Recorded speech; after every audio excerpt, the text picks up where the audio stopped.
જય શ્રી કૃષ્ણ, જય અન્નપૂર્ણા. મારી ચેનલમાં તમારું સ્વાગત છે. હું લઈને આવી છું ઉપવાસમાં ચાલે તે ફરાળી મૂઠિયા.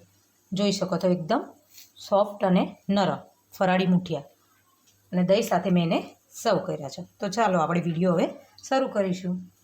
બાકી સાબુદાણા લીધા છે, એને આપણે આવી રીતે મિક્સર જારમાં લઈને દળી નાખવાના છે. મિક્સર જારમાં આપણે દળી લઈશું એને. આવી રીતે આપણા સાબુદાણા દળાઈ ગયા છે, તો આપણે એને એક બાઉલમાં કાઢી લઈશું. સાબુદાણા વધારે નથી લેવાના, આપણે એના મૂઠિયા બનાવવાના છે, અને સ્ટાર્ટર પણ કહેવાય. તો હવે મેં અહીંયા લીલા મરચાં લીધા છે અને આદુનો ટુકડો લીધો છે, આને આપણે ખાણીમાં વાટી લઈશું. આવી રીતે મેં ખાણી લીધી છે, એમાં આપણે વાટી લેવાનું છે. એમાં મેં 1 ચમચી જેટલું જીરું પણ ઉમેર્યું છે. આ બધાને હવે આપણે ખાડી લેવાનું છે. સાબુદાણા જે છે એમાં મેં અહીંયા એક નાની વાટકી કાચની એટલું દહીં લીધું છે, એને આપણે મિક્સ કરી લઈશું. સાબુદાણાને મિક્સ કરીને 5 મિનિટ માટે મૂકી દઈશું. દહીં એની જગ્યા પર તમે છાશ પણ લઈ શકો છો, અને ખાટું દહીં હોય તો એનો ટેસ્ટ સારો આવે છે. આવી રીતે મિક્સ કરીને એને મૂકી દઈશું. આપણે 5 મિનિટ માટે આપણે એને મૂકી દેવાનું છે. ચાલો, આપણે દહીંને 5 મિનિટ થઈ ગઈ છે. જુઓ, એકદમ દહીં બધું જ સાબુદાણાએ ઓબ્ઝર્વ કરી લીધું છે, એકદમ છૂટું છૂટું થઈ ગયું છે. અહીંયા તમે હાથનો ઉપયોગ કરું છું, આવી રીતે એને છૂટું પાડી લઈશું. ફરાળી ઘણી આઈટમો બનતી હોય છે. તમે વડા ખાધા હશે, સાબુદાણા ખાધા હશે. આજે હું બનાવવાની છું સાબુદાણાના મૂઠિયા. જો, એક જ વાટકીમાંથી આપણે દહીં નાખીને મૂક્યું તો કેટલું ફૂલી ગયું છે. ફૂલીને સરસ તૈયાર થઈ ગયું છે. અને મેં અહીંયા બાફેલા 5 થી 6 નંગ બટાકા લીધા છે, એ પણ ઉમેરવાના છે આમાં. તો આવી રીતે ઉમેરી દેવાના છે આપણે. આ સ્ટાર્ટર રીતે પણ આને તમે સર્વ કરી શકો છો. ખાવામાં આનો ટેસ્ટ બહુ સરસ આવે છે. અને મેં તમને એવું લાગતું હશે કે એમને મૂઠિયા કીધા એટલે આને બાફવાના છે. આપણે બાફવાના નથી, આને ફ્રાય કરવાના છે. હવે જે આદુ મરચાં છે એ મેં પીસીને રાખ્યા, આદુ મરચાં અને જીરું, એને આપણે મિક્સ કરી દઈશું. મેં અહીંયા ફરાળી મીઠું, કાળું મીઠુંનો ઉપયોગ કર્યો છે. સ્વાદ પ્રમાણે મીઠું ઉમેરી લઈશું. અને સિંગદાણા મેં પીસીને લીધા છે, એનો ઉપયોગ કરવાનો છે આપણે. અહીંયા 4 થી 5 ચમચી હમણાં ઉમેરીને બધું મિશ્રણને આપણે મિક્સ કરી લઈશું. થોડોક અહીંયા હું લીંબુનો રસ ઉમેરી દઈશ કે ખટાશ માટે. આપણને વધારે નથી ઉમેરવાનો, તમે જે રીતે ખાતા હોય એ રીતે ઉમેરી લઈશું. એ બધું મિશ્રણ આપણે કરવાનું છે મિક્સ. મારે અહીંયા વાસણ નાનું પડે છે, તો હું બીજું વાસણ લઈ લઈશ. બાઉલ મને નાનું પડતું હતું એટલે મેં બીજું વાસણ લઈ લીધું છે. આવી રીતે આપણે મિશ્રણ બધું તૈયાર કરવાનું છે. હવે આપણે એમાં થોડા દાણા ઉમેરી દેવાના છે. અહીંયા થોડાક દાણા લીધા છે, તમે ખાતા હોય તો ઉમેરતા. અમે ખાઈએ છીએ એટલે ઉમેર્યા છે મેં અંદર. મિશ્રણ તૈયાર કરું ત્યાં સુધી હું તેલ ગરમ કરવા મૂકી દઈશ, એટલામાં આપણું મિશ્રણ પણ તૈયાર થઈ જશે. આ મિશ્રણમાં આપણે પાણીનો ઉપયોગ નથી કર્યો, એમ જ આ મિશ્રણ બટાકાના બાફેલા બટાકા હોય છે એટલે એમાંથી જ આપણે દહીં અને બટાકાની માટે એ મિશ્રણ એકદમ સરસ તૈયાર થઈ જાય છે. જોઈ શકો છો.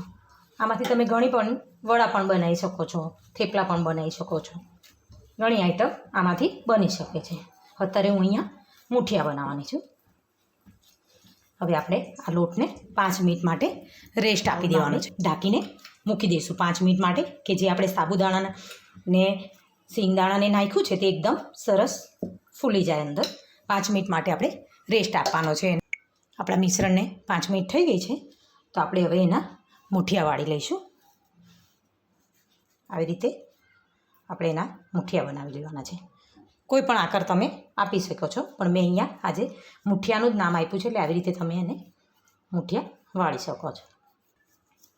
આવી રીતે આપણે બધા જ મૂઠિયા, જો તમારા હાથમાં ચોંટતું હોય તો તમે તેલ પણ લગાવી શકો છો. મેં અહીંયા તેલ લગાવ્યા વગર પણ આ મિશ્રણ એકદમ સરસ રીતે આપણા હાથમાં ચોંટ્યા વગર તૈયાર થઈ જાય છે બધા મૂઠિયા. તો આપણે આવી રીતે બધા મૂઠિયા તૈયાર કરી લઈશું. એટલામાં તેલ પણ મેં ગરમ કરવા મૂકી દીધું છે. જો આપણા મુઠિયા તૈયાર થાય છે.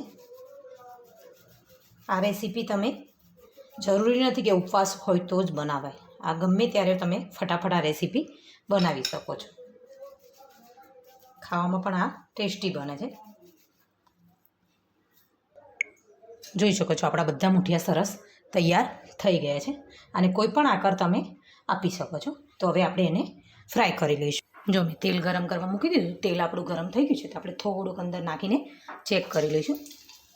જોઈ શકો છો તેલ આપણું, હજી આપણે તેલને થોડું આવવા દેવાનું છે કે પહેલાં આપણે તેલ થોડું વધારે જ ગરમ રાખવાનું છે, પછી એની ફ્લેમ ધીરી કરી નાખશું. 2 મિનિટ હજી આપણે તેલને ગરમ થવા દઈશું. ચાલો હવે આપણું તેલ બરાબર આવી ગયું છે. જે આપણે નાખ્યું તે ઉપર આવી ગયું. તો આપણે મુઠિયા બનાવ્યા છે એ અંદર ઉમેરી દઈશું.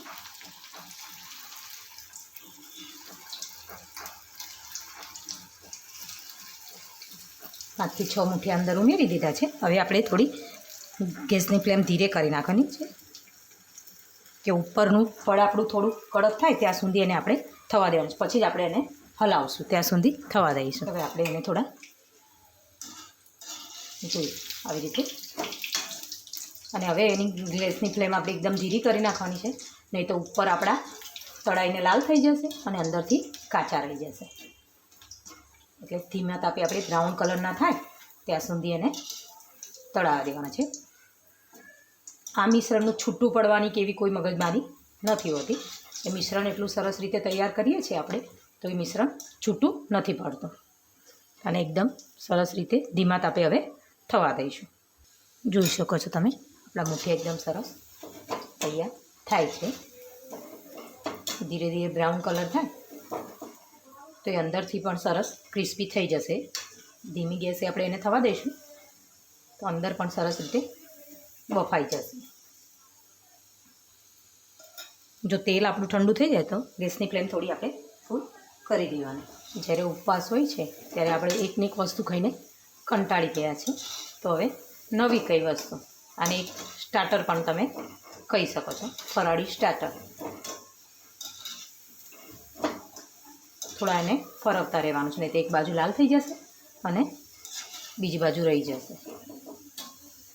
હજી આપણે એને જો કલર બદલાઈ ગયો છે પણ હજી આપણે એને થોડી વાર થવા દઈશું. થઈ ગયા છે તો આપણે એને એક પ્લેટમાં કાઢી લેવાના છે. જોઈ શકો છો એકદમ સરસ આપણા મુઠિયા થઈ ગયા છે તૈયાર. આવી જ રીતે આપણે બીજા મુઠિયા પણ એમાં ઉમેરી દઈશું. આપણા મુઠિયા થઈ ગયા છે તૈયાર. તો હવે આપણે એને કાઢી દઈશું. જોઈ શકો છો આપણા ફરાળી મુઠિયા થઈ ગયા છે સરસ તૈયાર. તો એકદમ જરીક પણ તેલ આપણા હાથમાં નહીં આવે એકદમ. અને હું તમને તોડીને પણ બતાવું. જોઈ શકો છો એકદમ ક્રિસ્પી અને સોફ્ટ તૈયાર થયા છે. એને તો જો દહીં સાથે સર્વ કર્યું છે. તમે કોઈ પણ ફરાળી ચટણી સાથે સર્વ કરી શકો. મેં અહીંયા ઉપર કાળું મીઠું નાખ્યું છે જે ઉપવાસમાં ચાલે, અને દહીં સાથે મેં મુઠિયાને સર્વ કર્યા છે.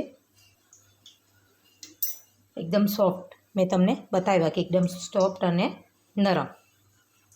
જો તમને મારો વિડીયો પસંદ આવ્યો હોય તો લાઈક કરો, શેર કરો અને કમેન્ટ કરવાનું ભૂલતા નહીં. જય અન્નપૂર્ણા.